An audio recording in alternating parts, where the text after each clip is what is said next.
Hi everyone, welcome to exam IQ. Exam IQ की इस video में देखते हैं झारखंड एसआई प्रीवियस ईयर सवाल। तो झारखंड दारोगा 2017 में झारखंड सेक्शन से जितने भी सवाल पूछे गए थे सारे सवाल देखेंगे जो जेएसएससी सीजीएल और जेएसएससी के अन्य एग्जाम के लिए महत्वपूर्ण है। तो चलिए शुरू करते हैं।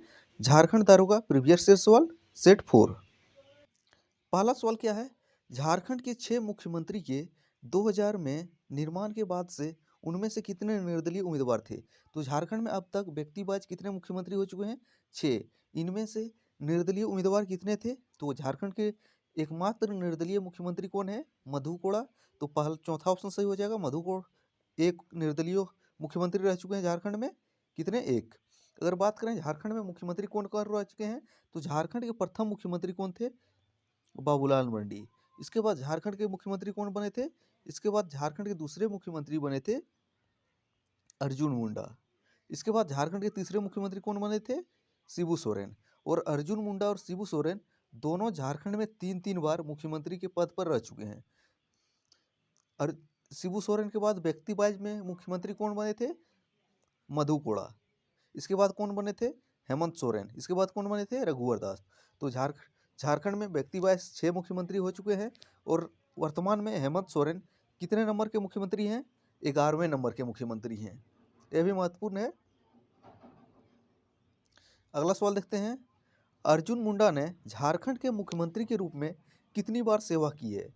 तो अर्जुन मुंडा ने झारखंड के मुख्यमंत्री के रूप में 3 बार सेवा की है। कितनी बार? 3 बार सेवा की है। तो पहला ऑप्शन सही हो जाएगा। और 3 बार इसी के साथ शिबू सोरेन ने भी झारखंड में 3 बार मुख्यमंत्री के पद पर शपथ ली है। तो शिबू सोरेन और अर्जुन मुंडा ऐसे दो व्यक्ति हैं जिन्होंने झारखंड में 3-3 बार मुख्यमंत्री के रूप में शपथ ली है। यह भी महत्वपूर्ण है। और हेमंत सोरेन ने झारखंड में मुख्यमंत्री के रूप में 2 बार शपथ ली है। और रघुवर दास ने 1 बार, मधु कोड़ा ने 1 बार।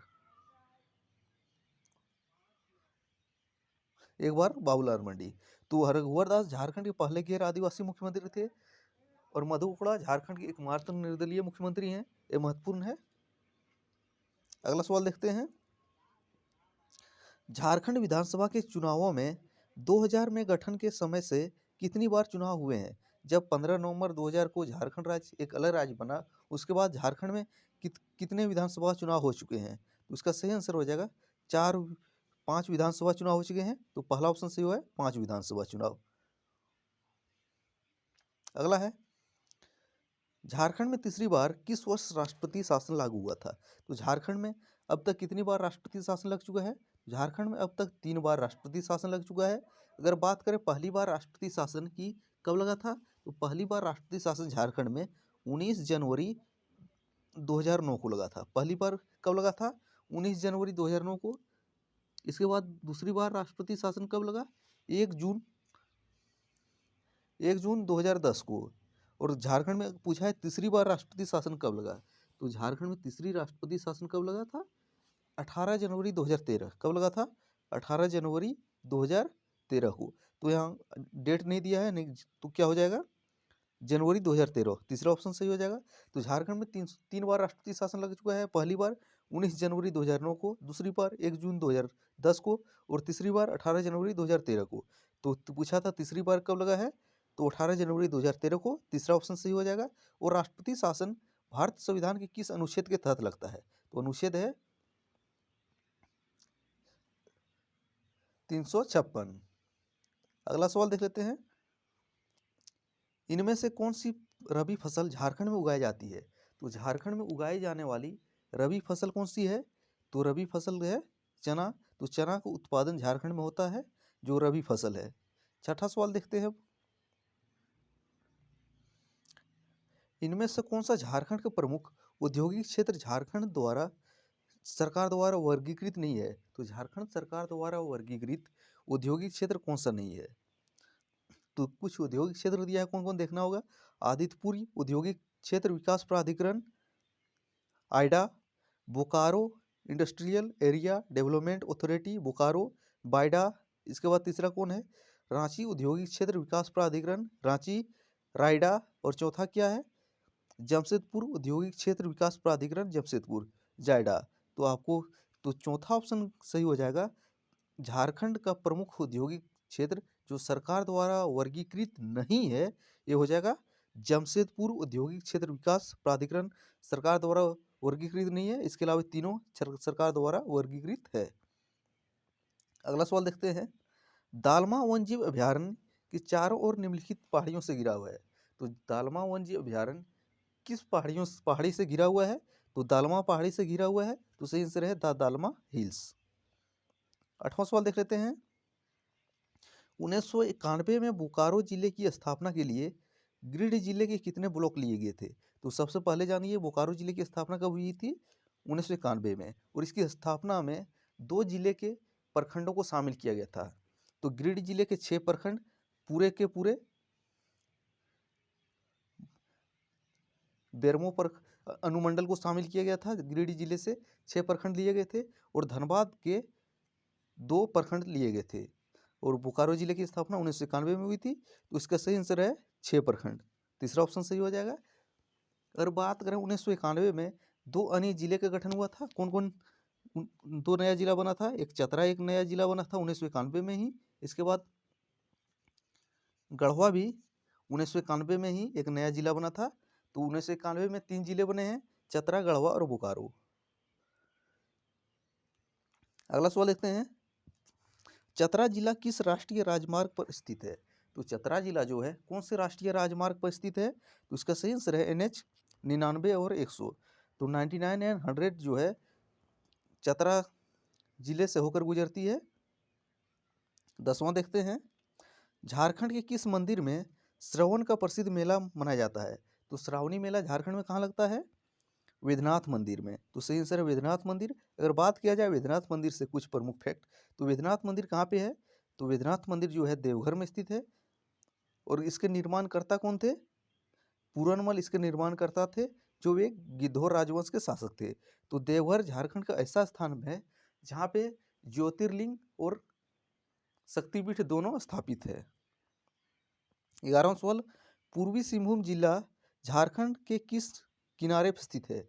तो पूर्वी सिंहभूम जिला झारखंड के किस किनारे पर स्थित है? तो इसका सही आंसर है दक्षिण पूर्व किनारे पे। तो दक्षिण पूर्व कोने में, झारखंड के दक्षिण पूर्व कोने में पूर्वी सिंहभूम स्थित है। अगर बात करें पूर्वी सिंहभूम जिले की, तो पूर्वी सिंहभूम जिले की स्थापना कब हुई है? 1990 में इसकी स्थापना हुई है। और 1990 में अन्य जिला एक बना था, जिसका क्या नाम है? पश्चिमी सिंहभूम। और पूर्वी और पश्चिमी सिंहभूम का एक नया जिला बना 1990 में। 12वां सवाल देखते हैं, एक स्वतंत्र जिला गढ़वा के रूप में पलामू जिले के कितने ब्लॉक अलग किए गए थे? गढ़वा सबसे पहले जानिए गढ़वा का निर्माण कब हुआ था?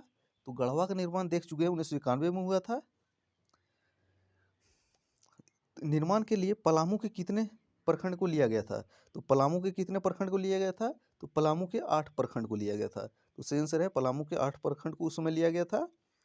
और बात करें पलामू जिले की, तो पलामू एक नया जिला कब बना था? तो पलामू जिले की स्थापना कब हुई थी? 1892 में। तो 1892 में पलामू जिले की स्थापना हुई है। गढ़वा 1991। कंफ्यूज नहीं करना है। अगला देखते हैं, समुद्र तल से ऊपर पारसनाथ पहाड़ी की ऊंचाई क्या है? तो समुद्र तल से पारसनाथ पहाड़ी की ऊंचाई कितनी है? अगर यहाँ आपको माइंड में होगा 1365 मीटर। अगर आप इसको कन्वर्ट फीट में करेंगे, ऑप्शन यहाँ फीट में दिया है, तो फीट में 4779 पॉइंट कुछ आता है। तो इसको लगभग माना जाता है 4480 फीट। ऑप्शन में नहीं है, लेकिन सही आंसर है 4480 फीट होगा इसका सही आंसर। पार्श्वनाथ पहाड़ी की ऊंचाई, अगर बात करें पार्श्वनाथ पहाड़ी है कहाँ पे? गिरिडीह में, गिरिडीह जिले में। और किस धर्म से संबंधित है? जैन धर्म से संबंधित है। और पार्श्वनाथ पहाड़ी जो है झारखंड की सबसे ऊंची शिखर है। इसे संवेद शिखर या तो शिखर जी के नाम से भी जाना जाता है। अगला देखते हैं, गोड्डा जिला कब अस्तित्व में आया था? तो गोड्डा एक नया जिला कब बना था, ये भी बताना है आपको। तो गोड्डा नया जिला कब बना था? तो गोड्डा 1981 में एक नया जिला बना था। कब बना था? 1981 में, सॉरी 1983 है। तो 1983 में बना था गोड्डा एक नया जिला। अगला देखते हैं, सिमडेगा गुमला जिले से अलग कब हुआ था? तो सिमडेगा जो है गुमला जिले से अलग कब हुआ था? इस स्वतंत्रता के बाद बना जिला है, यानी कि झारखंड निर्माण के बाद बना हुआ जिला है। तो 2001 में बना था। कब बना था? 30 अप्रैल 2001 को सिमडेगा एक नया जिला बना था। अगर बात करें गुमला कब बना था, तो गुमला जो बना था 1983 में एक नया जिला बना था, और सिमडेगा 2001 में। और 2001 में झारखंड में 4 जिले का निर्माण हुआ था। कौन कौन जिले का निर्माण हुआ था? तो एक सिमडेगा है, लातेहार है, सरायकेला खरसावां है, एक जामताड़ा है। और इसके बाद 2007 में 2 अन्य जिले का निर्माण हुआ था। कौन कौन? खूंटी और रामगढ़। अगला देखते हैं, किस साल में JSCA इंटरनेशनल स्टेडियम परिसर का उद्घाटन हुआ था? तो JSCA इंटरनेशनल स्टेडियम का उद्घाटन कब हुआ था? 2013 में। और है कहाँ पे? रांची में स्थित है। ये भी महत्वपूर्ण है। और किसका वो स्टेडियम किस खेल से संबंधित है? क्रिकेट से है। अगला देख लेते हैं, संथाल जनजाति का कौन सा त्यौहार सोहराय कहलाता है? तो संथाल जनजाति का कौन सा फेस्टिवल सोहराय कहलाता है? किसानी का त्यौहार जो है वो सोहराय कहलाता है। अगला देखते हैं, हंट के लिए तैयारी करने का कार्य किस नृत्य के रूप में दर्शाया जाता है? तो उसका सही आंसर है हुंटा नृत्य। 19वां सवाल देखते हैं, पूर्व में तिलका मांझी विश्वविद्यालय का हिस्सा कौन था? तो तिलका मांझी विश्वविद्यालय जो इसका हिस्सा कौन था? कौन सा विश्वविद्यालय था? कोठान विश्वविद्यालय, सिद्धो कान्हू मुर्मू विश्वविद्यालय, विनोबा भावे विश्वविद्यालय, नीलांबर पीताम्बर विश्वविद्यालय। तो इसका सही आंसर है सिद्धो कान्हू विश्वविद्यालय जो है, सिद्धो कान्हू मुर्मू विश्वविद्यालय जो है वे पहले तिलका मांझी विश्वविद्यालय का हिस्सा था, लेकिन अलग हुआ है। आपको बताना है किस वर्ष अलग हुआ है। ऑप्शन दे रहे हैं 2009 में, 1992 में, 1993 में। किस वर्ष अलग हुआ है आपको बताना है। तो सिद्धो कान्हू एक नया विश्वविद्यालय कब बना था और कहाँ पे है? ये दुमका में स्थित है। अगला देखते हैं, जमशेदपुर निम्नलिखित नदियों के किनारे स्थित है। तो जमशेदपुर किस नदी के किनारे स्थित है ये बताना है। तो जमशेदपुर जो है सोनरेखा और खरकई नदी के किनारे स्थित है। तो सोनरेखा और खरकई नदी के किनारे स्थित है जमशेदपुर। अगर बात करें सोनरेखा नदी की, तो सोनरेखा नदी झारखंड की एकमात्र नदी है जो अपना जल स्वतंत्र रूप से बंगाल की खाड़ी में गिराती है। और सोनरेखा नदी कहाँ से निकलती है? रांची के नगड़ी गांव से निकलती है सोनरेखा नदी। और सोनरेखा नदी पर एक बना बांध कौन सा है? चांडिल बांध। तो चांडिल बांध किस नदी पे बना है? सोनरेखा नदी पे। और सोनरेखा नदी पर ही हुंडरू जलप्रपात स्थित है। अगला देखते हैं, 2011 की जनगणना के अनुसार झारखंड में साक्षरता दर क्या है? 2011 की जनगणना के अनुसार झारखंड का साक्षरता दर है 66.4%। तो सही आंसर है 66.4%। अगला देखते हैं, झारखंड में सबसे कम जनसंख्या वाला जिला कौन है? झारखंड का सबसे कम जनसंख्या वाला जिला है कौन सा है? लोहरदगा। तो सही आंसर है लोहरदगा। और झारखंड का सबसे कम जनसंख्या घनत्व वाला जिला कौन है? अगर डेंसिटी के मामले में बात करें तो सिमडेगा हो जाएगा झारखंड का सबसे कम जनसंख्या घनत्व वाला जिला। और झारखंड का सबसे अधिक जनसंख्या घनत्व वाला जिला कौन सा है? धनबाद। लेकिन आपको बताना है झारखंड का सबसे अधिक जनसंख्या वाला जिला कौन है? सबसे कम तो लोहरदगा है, लेकिन बताना है सबसे अधिक जनसंख्या वाला जिला कौन है झारखंड का। 23वां देखते हैं, 2011 की जनगणना के अनुसार झारखंड की ग्रामीण आबादी क्या है? जब 2011 की जनगणना के अनुसार झारखंड की ग्रामीण आबादी क्या है?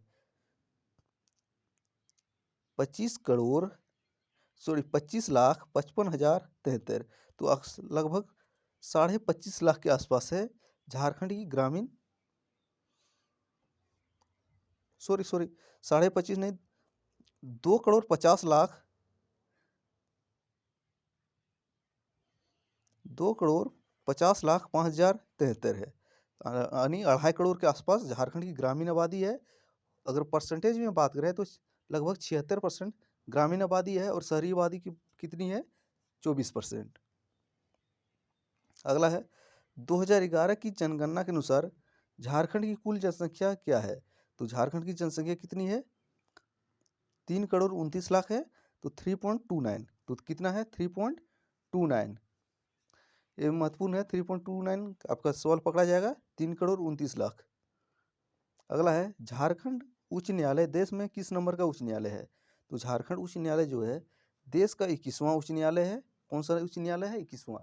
और वर्तमान समय में झारखंड में हाईकोर्ट की सॉरी झारखंड बोल दिए। भारत में उच्च न्यायालय की टोटल संख्या कितनी है? 25। और 25वां उच्च न्यायालय कौन सा है? Amravati high court. और झारखंड हाई कोर्ट की स्थापना कब हुई थी? 15 नवंबर 2000 ईस्वी को। अगला देखते हैं, सिंदरी में बिहार इंस्टीट्यूट ऑफ टेक्नोलॉजी का नाम बदल दिया गया है। तो सिंदरी में जो स्थित था बिहार इंस्टीट्यूट ऑफ टेक्नोलॉजी, इसका नाम बदल के क्या कर दिया गया है? Birsa institute of technology. ऐसा भी पूछा जा सकता है, बिरसा इंस्टीट्यूट ऑफ टेक्नोलॉजी कहाँ पे स्थित है? तो सिंदरी में स्थित है। और सिंदरी किस जिले के अंतर्गत आता है? धनबाद जिले के अंतर्गत। अगला है, 2011 में झारखंड रत्न पुरस्कार से सम्मानित किया गया था। तो 2012 में झारखंड रत्न पुरस्कार से किसको सम्मानित किया गया था? मुकुंद नायक। तो सही आंसर है मुकुंद नायक। और मुकुंद नायक किस झारखंड की किस कला के से संबंधित थे? तो वे झारखंड के छऊ नृत्य से संबंधित थे मुकुंद नायक। 28वां देखते हैं, झारखंड में विज्ञान शहर कहाँ पे स्थापित किया गया है? तो झारखंड में साइंस सिटी की स्थापना कहाँ पे स्थापित की गई है? रांची में। तो सही आंसर है रांची। तो झारखंड में साइंस सिटी कहाँ बन रहा है? रांची में। 29वां सवाल अब देखते हैं, राजमहल पहाड़ियाँ निम्नलिखित महत्वपूर्ण झरना शामिल है। तो राजमहल पहाड़ियाँ कहाँ पे है? साहिबगंज में। लेकिन इसके अंतर्गत महत्वपूर्ण झरना कौन सा है? मोतीझरा झरना। तो सही आंसर हो जाएगा मोतीझरा झरना। इस सेट का आखिरी सवाल देखते हैं, 30वां सवाल, झारखंड में राजमहल पहाड़ियों के निवासियों के रूप में कौन जनजाति है? तो झारखंड में राजमहल पहाड़ी के निवासी कौन है? सोरिया पहाड़िया। तो सही आंसर है सोरिया पहाड़िया। तो ये थे झारखंड एसआई सेट 4 में पूछे गए महत्वपूर्ण सवाल। Thanks for watching. मिलते हैं अगले वीडियो में, तब तक पुराने वीडियो रिवाइज करते रहिए।